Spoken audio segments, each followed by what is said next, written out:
자, 이번 시간에는 지난 시간에 말씀드렸던 것처럼 전명구의 정체를 가르쳐 드릴게요. 전명구는 전치사하고 명사가 붙었다는 그리고 단어의 무리라는 뜻으로 만들어진 말이거든요. 근데 학교 문법에서는 이 전명구가 무조건 부사다 이렇게 가리키고 있습니다.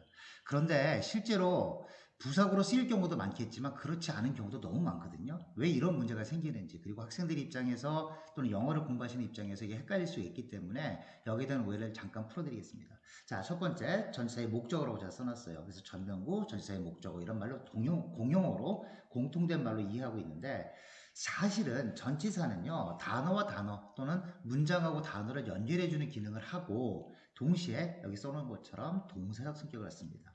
자, 이게 갑자기 뜬금없는 소리 같아서 받아들이기 힘드실 텐데 이렇게 보시면 됩니다. 예를 한번 들어볼게요. Balls in the box라고 했어요. Balls, 공이죠. The box, 이것도 명사입니다. 그런데 얘네들은 미국 사람들이 이걸 그림으로 생각해요. 이렇게 이런 갇힌 공간이 만들어진 입체가 있고요. 이걸 박스라고 부른다고 치면 이 박스에 공들이 몇 개가 들어있는 거예요.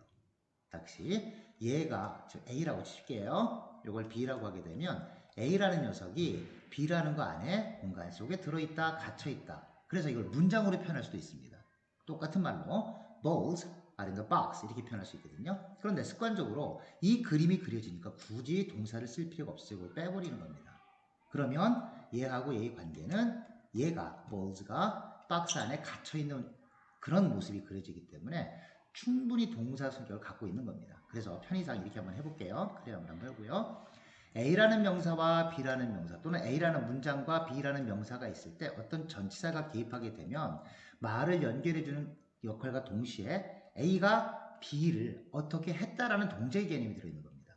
자, 그래서 공이 박스에 들어있다 이렇게 생각하시고, 학교에서 가르치는 좀 무조건 부사보다 그렇지 않습니다. 위치에 따라서 품사가 변합니다. 그렇게 완전 알게 알고 있어야 정확한 독해가 되겠죠. 자, 밑으로 한번 내려가 볼까요? 자, 내려가 보면 자, 여기 말씀드린 것처럼 형용사도 역할도 하고요. 접속사 역할도 하고요. 부사 역할도 한다는 겁니다. 하나씩 각각 보겠습니다. 전치사의 기능. 형용사 구. 자, 구라는 거는요. 구라는 건 단어가 모여 있다는 얘기거든요. 단어가 모여 있다. 그렇게 보시면 되겠고. 자, 예를 들어서 첫 번째 명사, 명사를 수식하는 경우가 생깁니다. The dictionary, the desk is mine 이랬어요. 자, 그러면 이렇게 보시면 됩니다. 문장이라는 거는 반드시 주어하고 동사의 성격을 갖고 있어야 되는데 요 사이에 전치사가 들어있다면 얘는 동사 쪽에 가까워 동사를 꾸며주는 말이 아니라 이 명사, 첫 번째 명사를 수식해주는 말인 겁니다. 명사를 수식하는 거니까 형용사고요. 글자가 두 개 이상이니까 구라고 부르는 겁니다. 그러면 쉽게 생각해서 형용사는 니은으로 끝낸다라고 생각하시면 됩니다. 자, 첫 번째 볼게요. The dictionary, 사전이. 자, 첫 번째 명사가 나왔어요. on이 동사가 아닙니다. 그러면 관계를 생각하시고 동사가 나오기 전까지 얘는 실제로는 사전을 꾸며주는 형용사로 쓰였구나. 부사가 아니란 사실을 먼저 캐치하셔야 됩니다.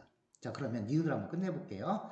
요건 붙어있다 뜻이니까 우리나라 말로 번역할 때 어떻게 하냐면 꼭 위에가 아니라 접해있다, 붙어있다라는 뜻입니다. 책상에 붙어있는, 책상 표면에 붙어있는 사전이 여기다 이제 주격조사를 붙이는 거죠. 사전들이, 사전이 뭐 이렇게 은는 이걸 붙여서 주어 표시를 해주고요. 실제로는 형용사가 그랬죠. 그게 같다는 얘기입니다. 이게 내 것이라는 뜻이니까 책상에 있는 사전이 내 거다 이런 해석이 나오는 거죠. 따라서 형용사 역할을 하니까 당연히 보호 역할도 하는 거죠. 자, 보호는 뭐냐면 주어를 설명해 주거나 목적어를 설명해 주는 말입니다. 어떤 거냐면 이런 겁니다. I am pretty. 이것만 기억하시면 돼요. pretty는 우리나라 말로 니은으로 끝나죠. 예쁜. 형용사네요. 그런데 뒤에 명사가 없어요. 그럼 꾸며주지 못하니까 누굴 꾸며주냐면 I를 꾸며주는 겁니다. 얘가 명사거든요. 그러면 나는 어떤 상태에 있다? 얘는 움직이지 않는 얘기고 나는 이쁘다. 이쁜 사람은 나다. 그래서 같다. 이걸 학교 문법에서는 이 형식 이렇게 표현합니다. 자, 그래서 당연히 형용사 역할을 하니까 보호 역할도 할 수 있다. 이렇게 연결해 두시고요. 요거는 이제 학교 시험에 잘 나오는 겁니다. 오브하고 무슨 추상명사가 붙으면 형용사가 된다. 뭐 이렇게 공식으로 외웁니다. 영어는 언어잖아요. 공식이 될 수가 없고요. 수학이나 과학처럼 딱딱 떨어지는 말은 아니지만 아니고 당연히 그래서 공식이 될 수도 없습니다. 클리어란 말이고 있습니다. 자, over가 무슨 뜻이냐면 아까 연습했던 것처럼요. A라는 명사하고 B라는 명사가 있을 때 전치사 over로 연결했다는 얘기는 이 A라는 녀석이 원래는 B에 있었는데 B에서 떨어져 나왔다는 얘기인 겁니다. 아주 강력하게 똑 떨어져 나왔다. 그러면 off.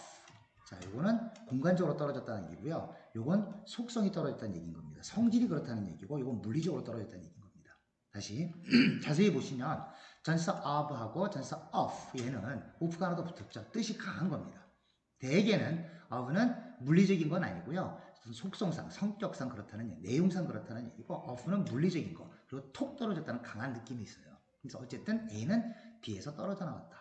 하나가 더 있죠. 분리라고 하는데요. from은 A가 B에서 떨어져 나온 건 맞는데 완전히 다른 성격으로 변했다는 얘기고요. of를 썼다는 얘기는 성격은 똑같다는 얘기인 겁니다. 자, 예를 들면 이런 겁니다. 우리 중학교 때 made of 이런 거였어요. be made of 이렇게 외웠다고요. 왜 of를 쓸까? 왜 from을 썼고 이게 중학교 1학년, 2학년 과정에 시험에 나오는데 made하고 of를 썼다는 얘기는요. 예를 들면 이런 겁니다. 책상이 어디서 나왔냐면 나무에서 나왔어요. 하지만 속성은 똑같다는 뜻입니다.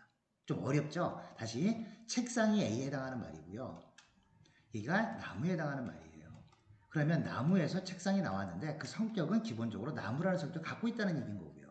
from이라는 얘기는 뭐냐면 화학적 변화 뭐 이런 얘기가 중요한 게 아니고 여기가 우유라고 치고요. 여기는 치즈예요. 치즈는 어디서 나왔냐면 우유에서 나왔는데 완전히 다른 거야. 그래서 결국 치즈를 쥐어짜도 우유는 다시 나오지 않습니다. 그래서 완전히 분리된 걸 from이라고 쓴 겁니다. 이런 느낌을 가지시게 되고요. 다시 돌아가서 이 책은 어디서 나온 거냐면 아주 쓸모 있는 데서 나왔다는 얘기예요. 다시 책을 갖다 집어넣어 볼게요. 책이 여기 있는데 여기가 쓸모의 나라예요. 쓸모의 나라.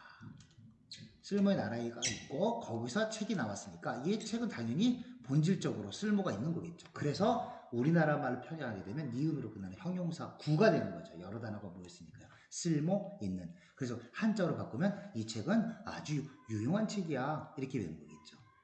자, 좀 이해가 되시나요? 몇 개 더 볼게요.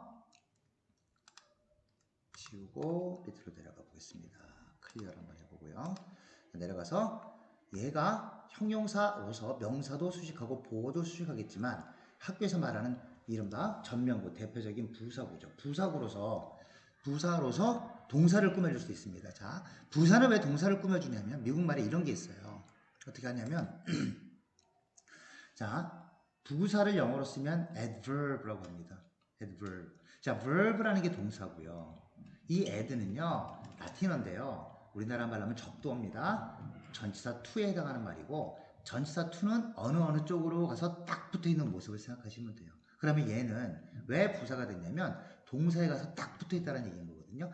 떼어 놓을 수가 없어요. 동사랑 부사는. 그래서 항상 동사를 수식하는 역할을 해주죠. 물론 부사가 동사만이 아니라 다른 것도 수식할 때가 있지만 기본적으로 이 사람들이 명을 이렇게 adverb을 했다는 얘기는 동사를 꾸며주는 경우가 너무 많다는 얘기인 겁니다. 자, 그럼 어떻게 구별하냐? 아까랑 구별해 볼게요.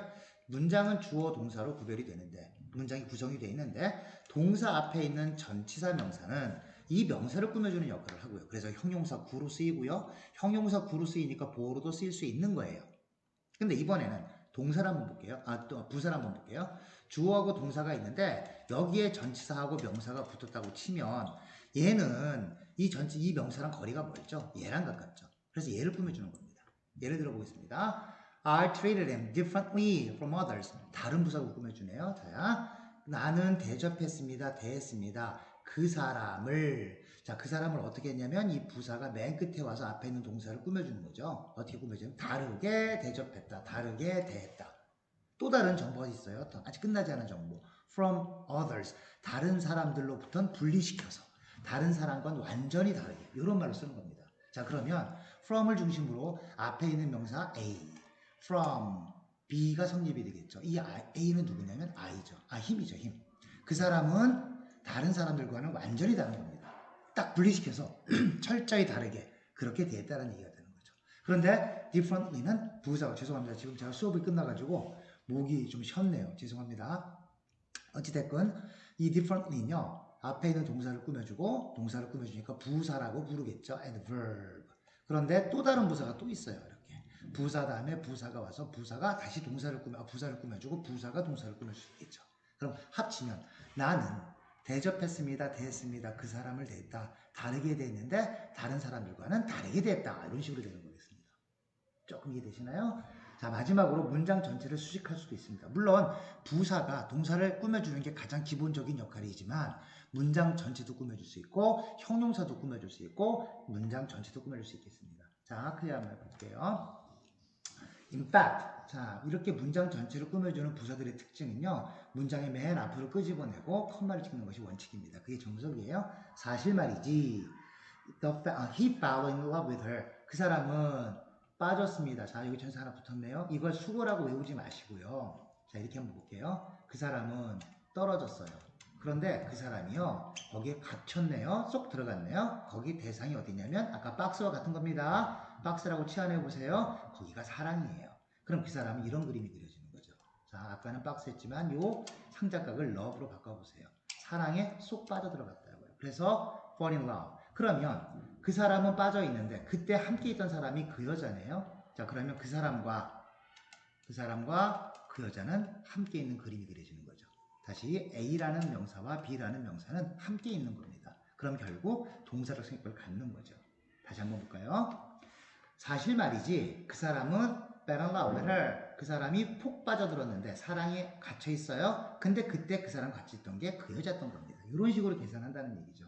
처음에는 낯설고 어색하겠지만 이런 개념을 가질 때 정확한 독해가 이루어지고 요즘 추세가 예를 들면 이런 겁니다. 고등학교 3학년이 절대평가로 바뀌다 보니까 예전에는 아주 어려운 보캐블러리 집어넣어서 너 영어적 지식을 많이 아냐 물었지만 요즘엔 패턴이 바뀌었어요. 정확하게 해석할 수 있느냐, 정확하게 상세하게 이해할 수 있느냐를 묻는 질문으로 바뀌어갔기 때문에 이 전치사가 갖고 있던 비중도 점점 커지고 있는 거죠.